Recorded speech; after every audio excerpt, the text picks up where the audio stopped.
horoscope du mois d'août est disponible, donc je t'invite à regarder la vidéo de ton signe principal, ton signe ascendant et ton signe lunaire. Comme ça te fera un beau récap. Tu pourras faire la synthèse et avoir toutes les billes pour un mois d'août le plus réussi possible. Pour tous les signes, c'est challengeant et pour tous les signes, il y a une thématique centrale qui est de prendre sa place, avec des nuances pour chaque signe. C'est la première fois depuis que je fais des taroscopes, c'est-à-dire depuis plusieurs années en fait, où je remarque un thème aussi central et aussi proche. Donc je pense qu'il y a quelque chose qui peut se passer très intéressant à un niveau collectif. Et n'oublie pas de t'abonner à la chaîne, à liker, à partager, à commenter, à me poser des questions si tu le souhaites. Et si tu as une envie d'être accompagné par moi, quelle que soit la forme que ça peut prendre, j'ai fait beaucoup de choses très différentes. Tu trouveras toutes les informations dans la barre d'infos sous la vidéo. Voilà, je te laisse découvrir ton taroscope. Profites-en. Alors les taureaux, on se retrouve pour un tirage très intéressant, notamment par la répétition de l'arcane de l'amoureux. Et ici, on a une fin de mois qui est vraiment intéressante. Voilà, ça correspond très bien à votre signe. Donc, on va rentrer dans le détail. Déjà, on va commencer avec l'énergie dans laquelle tu te trouves personnellement à la fin du mois de juillet. Donc, voilà, la manière dont tu amorces le mois d'août, c'est avec l'arcane de l'amoureux. Donc, cette arcane ici, elle vient dire qu'il y a une disposition intérieure qui n'est pas complètement nette. Ça me donne la sensation qu'en fait, tu es appelé dans une direction, mais qu'à l'intérieur de toi, tu as la sensation que c'est peut-être pas le moment, que c'est pas le bon endroit, que c'est pas la bonne personne. Enfin, il y a quelque chose qui ne correspond pas en fait. C'est comme si tu avais un élan à faire un choix, à prendre une décision, à changer d'avis dans une direction donnée, mais qu'en fait ça ne correspond pas à ta réalité. Donc peut-être qu'il faut changer cette réalité, ou peut-être que ton intuition n'en est peut-être pas une. À voir, est-ce que tu suis tes peurs ou est-ce que tu suis vraiment ton cœur. Donc c'est un peu la question de base qui doit peut-être être dans ta tête. Qu'est-ce que je fais ? Voilà. Est-ce que je suis en train de suivre ma voix intérieure là maintenant ou pas ?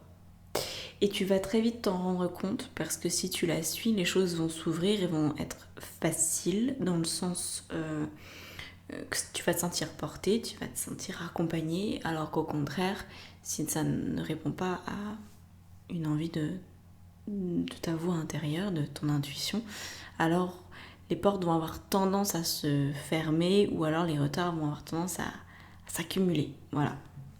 Bon, parfois, c'est important aussi de passer par des phases de retard, hein. Mais là, il semblerait que toi, tu aies un doute, voilà, un doute entre qu'est-ce que je ressens, est-ce que ce que je ressens est juste ou pas. Et donc, ça, déjà, ça va être en lien avec la 5 de denier ici. La 5 de denier, elle fait référence à ton focus pour ce mois d'août. Donc, 5 de denier, c'est un manque. Et c'est assez intéressant d'ailleurs, parce que tu as beaucoup de cartes qui étaient présentes, enfin beaucoup, 3-4, qui étaient présentes pour les béliers. Et donc je me demande s'il n'y a pas quelque chose général, on va dire, enfin en tout cas là je sais qu'avec les 2 premiers signes, mais j'ai cette sensation là, que de manière générale le 5 de denier risque de ressortir assez fréquemment. Je t'explique pourquoi. 5 de denier, c'est le manque, l'absence. C'est quand tu te retrouves coupé de tes ressources, coupé de ce à quoi tu as d'habitude le droit d'avoir. Donc c'est comme si, je pense que ça fait écho en fait, hein, aux dernières restrictions qu'on a en France et dans le reste du monde aussi. Donc là, on est sur un 5 de denier qui peut te donner la sensation d'avoir d'être en péril, tout simplement. Le 5 de denier, tu vois, on a une femme qui veut protéger son enfant, qui veut protéger ce qu'elle a de plus cher, mais pour le protéger, cet enfant, elle est prête à aller dans la forêt toute seule, dans la neige et dans le froid. Donc c'est absolument pas confortable.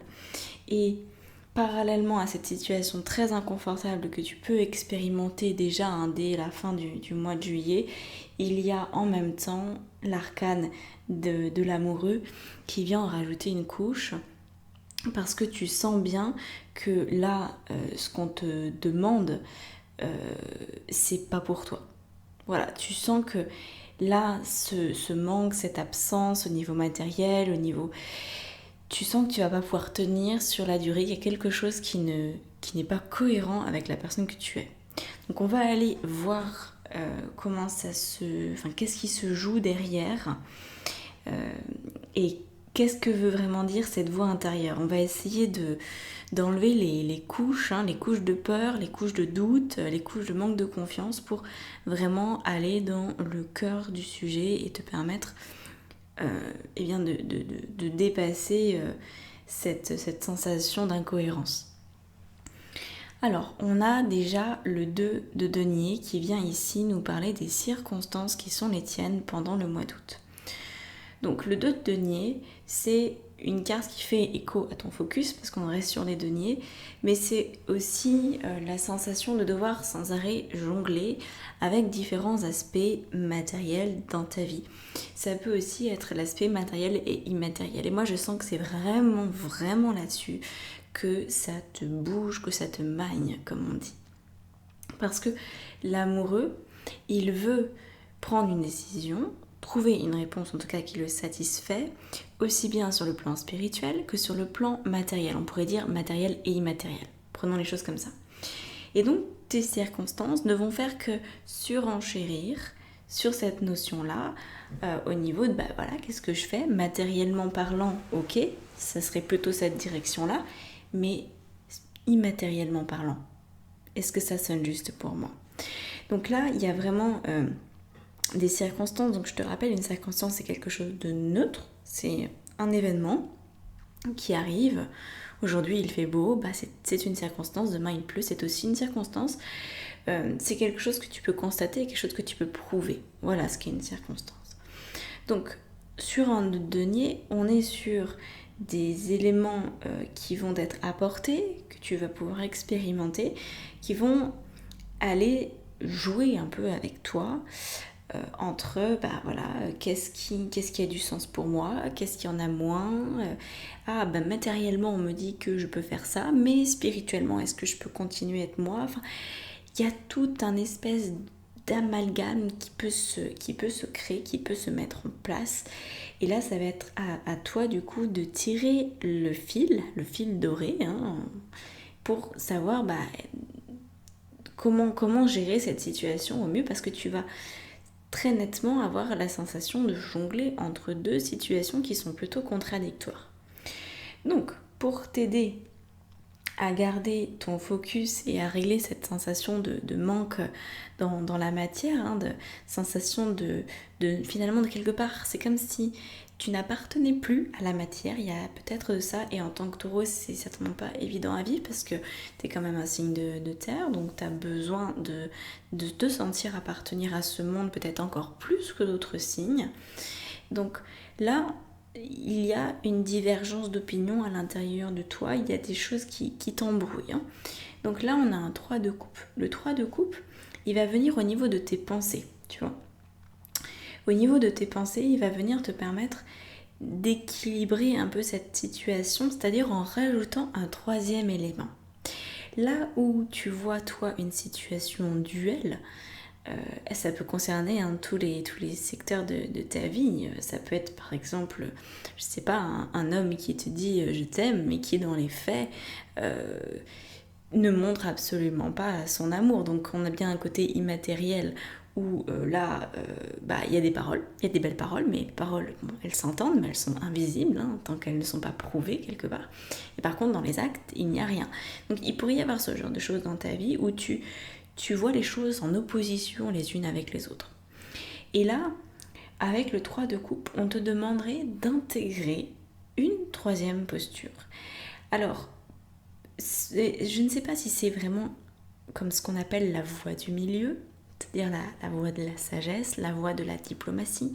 Je ne suis pas certaine que ce soit ça. Je pense que c'est une voie qui n'a rien à voir avec les deux premières possibilités, avec les deux premières voies. Peut-être que d'un côté, tu vois, je reprends l'histoire d'un homme amoureux, qui te dit qu'il est amoureux, mais qui, dans la matière, ne fait rien. Tu aurais peut-être la sensation de devoir choisir entre ces deux choses-là. Bon, est-ce que je choisis de le croire même s'il n'agit pas, ou est-ce que je le renvoie bouler parce que moi je veux des actes et les belles paroles ça ne me suffit pas. Il y a peut-être une troisième voie. Peut-être que la voie, c'est toi de changer. C'est toi de permettre peut-être à l'autre de t'aimer. Parce que peut-être que l'autre il t'aime vraiment, mais que comme tu lui permets pas de te... Enfin, tu ne permets pas de te laisser aimer, alors il n'arrive pas à agir parce qu'il est peut-être très maladroit. Il ne sait pas parce que tu ne laisses peut-être pas le champ libre pour qu'il puisse prendre sa place. Donc là, en fait, la troisième direction, la troisième voie, ce serait celle où tu regardes vraiment les choses en face. À mon avis, c'est ça, parce que là, on a le roi de bâton qui suit. Le roi de bâton nous parle de ton monde émotionnel. Donc le monde émotionnel à privilégier pour que tu ailles dans la direction, encore une fois, qui va pouvoir t'aider. Donc une fois que tu as un troisième point de vue, qui n'a rien à voir avec les deux premiers, eh bien, il y a une forme de maîtrise qui s'installe en toi. Le roi de bâton, c'est en fait, je m'accepte comme je suis et je suis responsable de qui je suis. Voilà la pensée et voilà l'émotion qui vient avec ça. C'est pleine responsabilité, pleine conscience de toi. Si tu expérimentes telle chose dans ta vie, c'est parce que tu permets à cette chose-là d'exister dans ta vie. Tu permets à cette circonstance duel d'exister. Tant que tu regardes ta réalité comme étant duel, alors elle le restera. Tu le sais. Tout ce sur quoi tu portes ton regard prend de l'ampleur. Tant que tu regardes une situation comme étant en dualité, elle reste duel.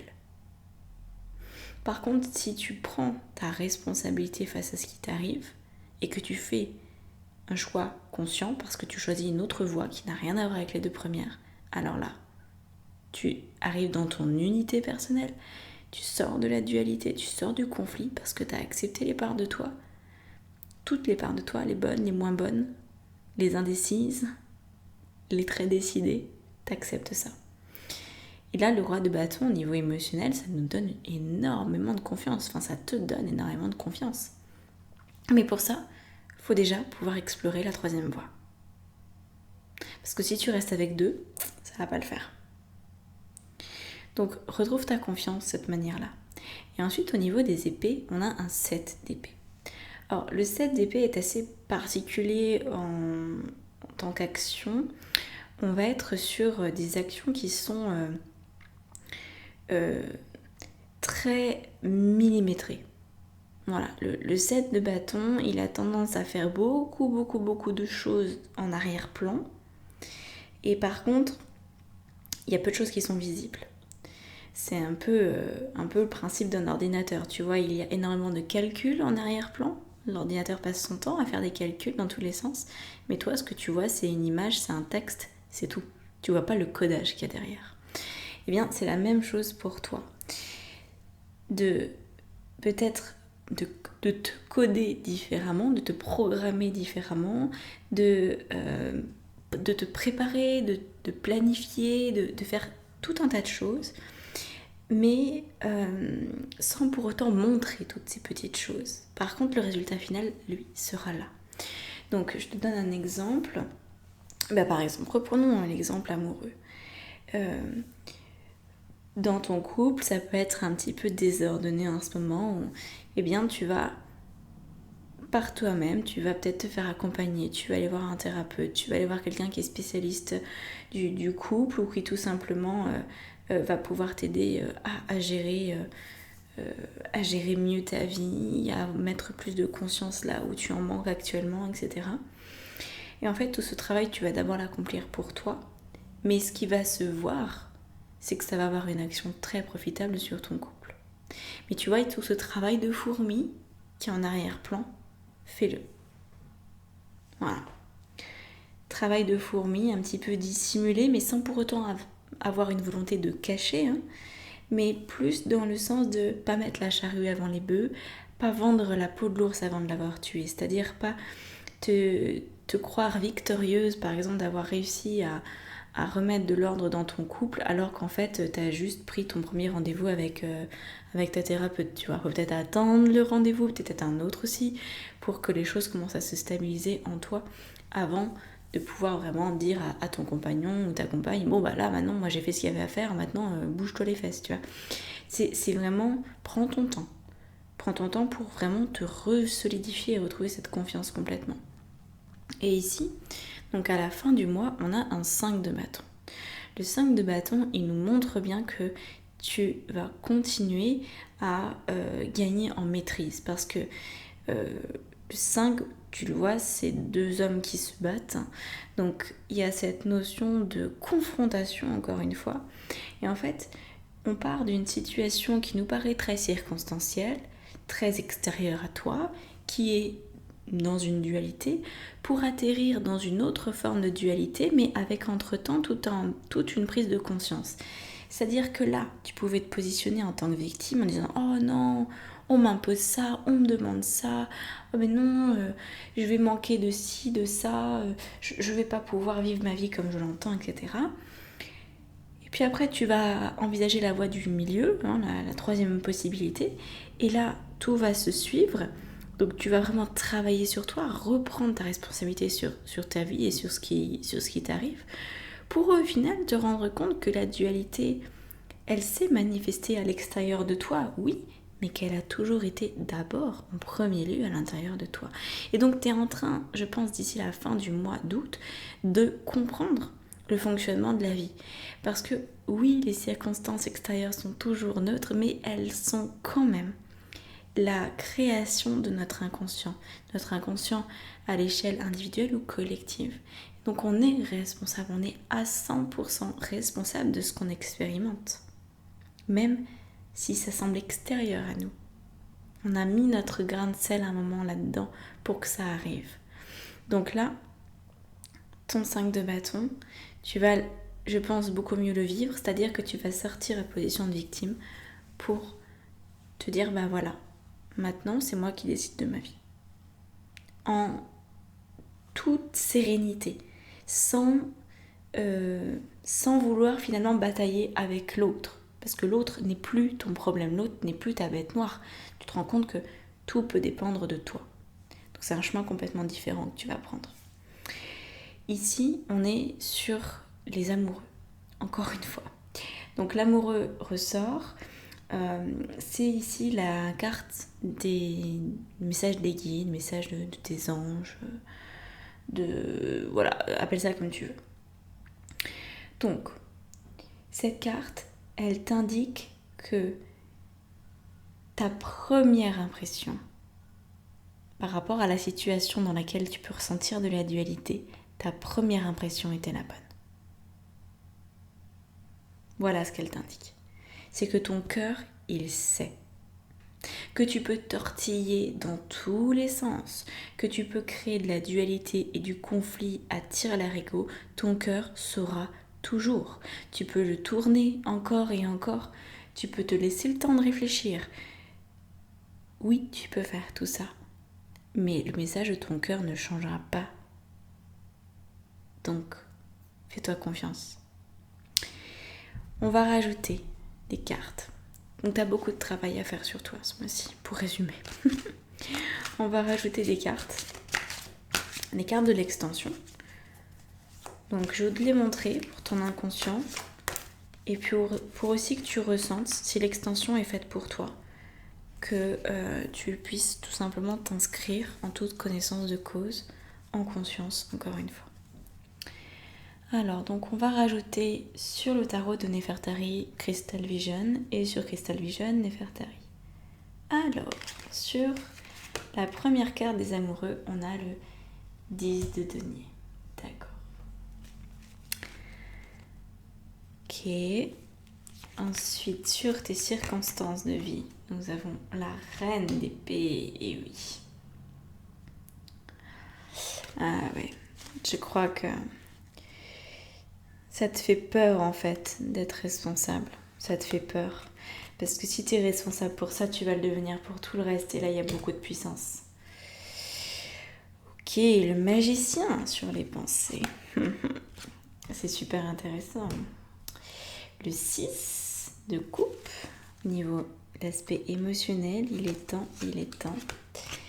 Enfin, le 6 d'épée sur le 7 d'épée, au niveau des actions. Très bien. Très bien. Et sur le 5 de bâton, on va rajouter le 3 d'épée. Ouais, je comprends mieux. Avec ce 3 d'épée, ce qui fait que c'est compliqué pour toi de prendre ta place là, pour le coup. Donc on va rajouter encore 2 autres cartes. Peut-être que j'en rajouterai pendant l'extension après. C'est pas figé. Donc sur le 5 de denier, le diable. Et ouais, faut savoir à qui tu fais allégeance. C'est toute ta thématique. Et enfin, 10 de coupe. Magnifique. Donc là, on a un 10 de denier, un 10 de coupe. Parfait. Donc, si tu souhaites recevoir les extensions, tu trouveras tout dans la barre d'informations sous la vidéo. Donc, tu peux t'inscrire. N'hésite pas aussi à aller voir ton signe ascendant, ton signe lunaire. Si tu souhaites un accompagnement avec moi, va voir sur mon site internet. Je fais énormément de choses. Du coaching intuitif, spirituel, je fais des soins énergétiques, je fais vraiment... Bon, voilà, ce serait trop long à t'expliquer dans cette conclusion de vidéo, mais je sais que tu sauras me trouver si tu en ressens l'appel. Voilà, et bien écoute, très très beau mois d'août à toi. Prends soin de toi, œuvre en conscience, respire, tout va très bien se passer. À bientôt.